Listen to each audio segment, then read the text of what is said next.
Morning and नमस्कार सभी मेरे प्यारे दोस्तों। मैं कुश कुमार सरल एग्जाम के यूट्यूब चैनल पे आपका स्वागत करता हूं। दोस्तों लेकर आए हैं करंट अफेयर की बेहतरीन क्लास जो आपकी आगामी परीक्षाओं के लिए बेहतरीन होगी।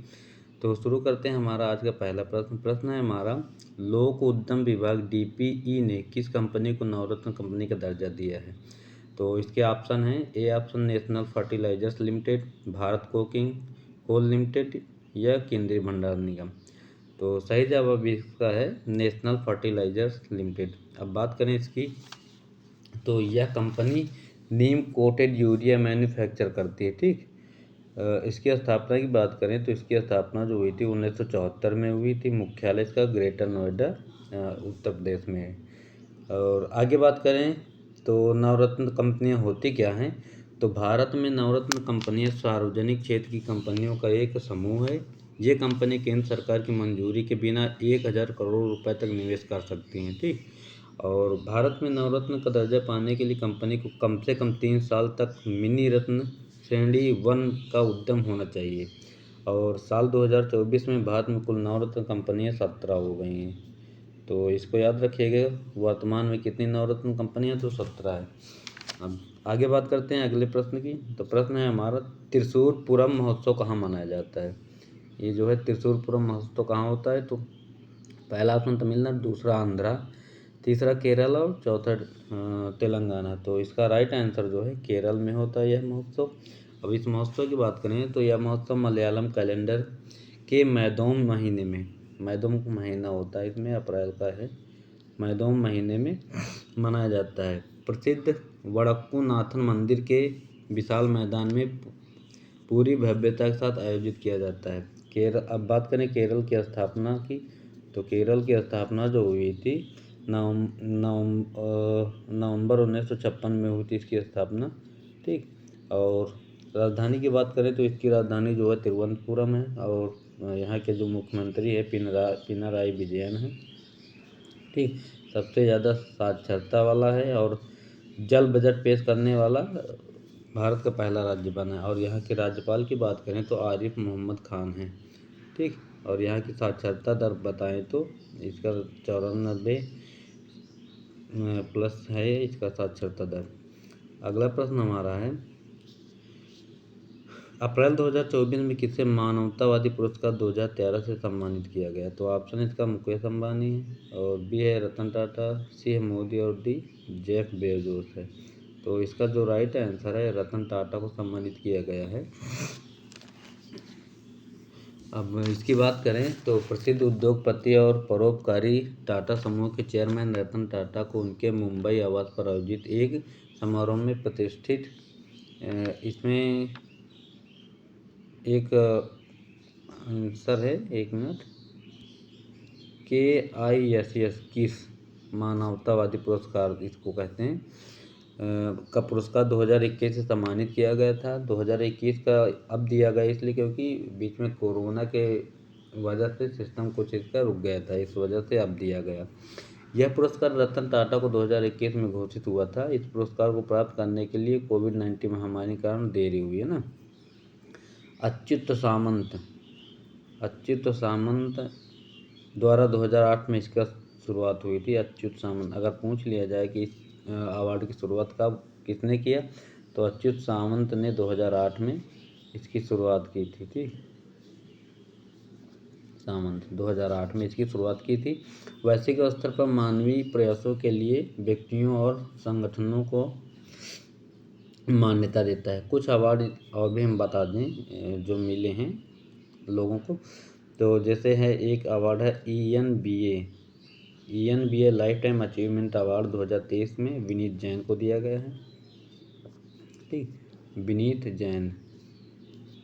और आगे बात करते हैं अंतर्राष्ट्रीय संस्कृत पुरस्कार 2024 मीना चरंदा को दिया गया है। अंतर्राष्ट्रीय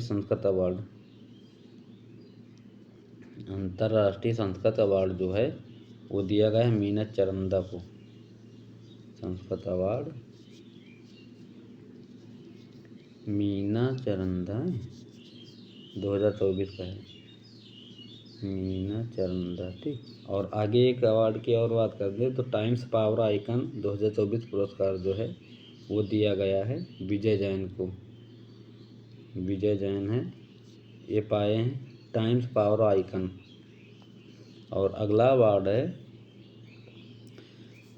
2024 का एबल पुरस्कार जो है मिशेल टैलाग्रैंड को दिया गया है। ठीक, एबल पुरस्कार जो गणित का नोबेल कहते हैं उसका अवार्ड जो मिला है मिशेल टैलाग्रैंड को दिया गया है।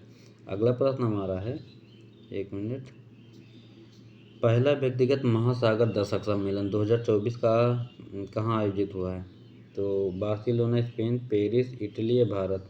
तो इसका जो आयोजन हुआ है फिलहाल बार्सिलोना स्पेन में हुआ है। अब इसकी बात करें तो इसका आयोजन स्पेन की सरकार ने यूनेस्को के अंतर सरकारी महासागरीय आयोग के साथ मिलकर किया था। 2024 की विषय हम बता दें इसका, हम जो हमारा महासागर चाहते हैं उसके लिए आवश्यक विज्ञान प्राप्त करना इसका विषय है। महासागर दशक सम्मेलन का मुख्य उद्देश्य क्या है? तो सतत विकास के लिए संयुक्त राष्ट्र महासागर विज्ञान दशक 2021 से 2030 के लक्ष्यों को प्राप्त करने में हुई प्राप्ति की समीक्षा करना और हितधारकों के बीच सहयोग को आगे बढ़ाना है। ठीक, अगला प्रश्न हमारा है 2024 ATP Barcelona open tennis tournament का एकल खिताब किसने जीता? कैस्पर रूड, नोवाक जोकोविच, रोजर फेडरर या लिंडर पेस? तो इसका जो सही जवाब है कैस्पर रूड ने जीता है इसको। स्थल की बात करें तो स्थल है बार्सिलोना जो स्पेन में है। ठीक, बार्सिलोना स्पेन में है बार्सिलोना। और पुरुष एकल खिताब जो है कैस्पर रूड जीते हैं। और महिला खिताब विजेता की बात करें तो एलेना रैबाकिना जीती हैं। एलेना, महिला में बता दें एलेना रैबाकिना है, ये कजाकिस्तान की है। और युगल खिताब की बात करें तो मैक्सिमो गोंजाजेल और एंड्रोस मोल्टेनी, ठीक, ये जीते हैं। अगला प्रश्न हमारा है किस देश में बाघ की एक नई प्रजाति क्लाउडेड टाइगर कैट लेपर्ड पाराडीनाइट्स की खोज की गई है? तो ऑप्शन ए है ब्राज़ील, रूस, इटली या अफ्रीका? तो इसकी जो खोज हुई थी ये फिलहाल ब्राज़ील में हुई है। ठीक, ब्राज़ील के घने वर्षा वनों में बाघ की एक नई प्रजाति की खोज की गई है जिसका नाम है क्लाउडेड टाइगर कैट लेपर्ड्स पाराडीनाइटर्स। क्लाउडेड टाइगर बिल्ली दक्षिणी मध्य अमेरिका और इंडीज पर्वत श्रृंखलाओं के क्लाउडेड वनों में पाई गई है। ठीक, अब अगले प्रश्न की बात करें तो अगला प्रश्न हमारा है किसने 2024 world press photographer of the year का पुरस्कार जीत लिया है? तो रॉबर्ट पैटिंसन, मोहम्मद सलीम, हिरेन शेखावत या जॉन विल्किंस? तो इसका जो अवार्ड जीता है ये जीते हैं मोहम्मद सलीम जीते हैं। अब बात करें मोहम्मद सलीम एक फ़िलिस्तीनी फ़ोटोग्राफ़र हैं जो समाचार एजेंसी रॉयटर्स के लिए कार्य करते हैं। ठीक, रॉयटर्स फोटोग्राफर मोहम्मद सलीम ने गाज़ा पट्टी में अपनी 5 वर्षीय भतीजी के शव को गोद में लिए हुए एक फ़िलिस्तीनी महिला की छवि के लिए प्रतिष्ठित 2024 world press photo of the year पुरस्कार इनको इसी में दिया गया है। ठीक, फिलिस्तीनी जो हमले हुए थे उसमें एक इनकी बच्ची का देहांत हो गया और उसको लेते हुए इन्होंने फ़ोटो ली है। ठीक, अगला प्रश्न हमारा है कहाँ की सैम्पेन जनजाति ने पहली बार मतदान में भाग लिया? तो सैम्पेन जनजाति कहाँ की है? ग्रेट निकोबार, असम, लक्षद्वीप या लद्दाख? तो ये जो जनजाति है ये फिलहाल ग्रेट निकोबार में है।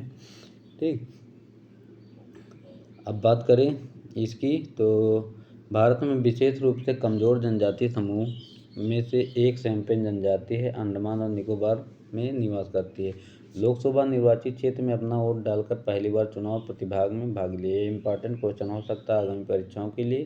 ठीक, कि सैम्पेन जनजाति कहाँ की होती है, फिलहाल जीएस में पूछा जाता है। तो 2011 की जनगणना के अनुसार आंकड़ों के अनुसार सैम्पेन जनजाति की संख्या हम बता दें तो 229 थी। और राजधानी की बात करें तो पोर्ट ब्लेयर इसकी राजधानी है और उपराज्यपाल यहाँ के देवेंद्र कुमार जोशी हैं। पोर्ट ब्लेयर है। अगला प्रश्न हमारा है प्रश्न है कहाँ पर वैक्स म्यूजियम में विराट कोहली की मोम की प्रतिमा स्थापित की गई? जयपुर, अहमदाबाद, दिल्ली या कोलकाता? तो इसका राइट आंसर जयपुर राजस्थान में विराट कोहली की मोम की प्रतिमा बनाई गई है। ठीक, तो और इसकी बात करें तो इसका वजन जो है 35 किलोग्राम है, 35 किलोग्राम। और इसकी ऊंचाई की बात करें तो 5 फुट 9 इंच की ऊंचाई है। ठीक, 5 फीट 9 इंच। और बात करें मुंबई के स्टेडियम में सचिन तेंदुलकर की प्रतिमा का अनावरण किया गया था। और इसके बनाने वाले की बात करें तो इसके जो बनाने वाले हैं मूर्तिकार गणेश और लक्ष्मी हैं। ठीक, और इसको बनाने में 2 महीना लगे। गणेश और लक्ष्मी इसको बनाने वाले हैं और इसको बनाने में जो समय लगा है 2 महीना लगा है।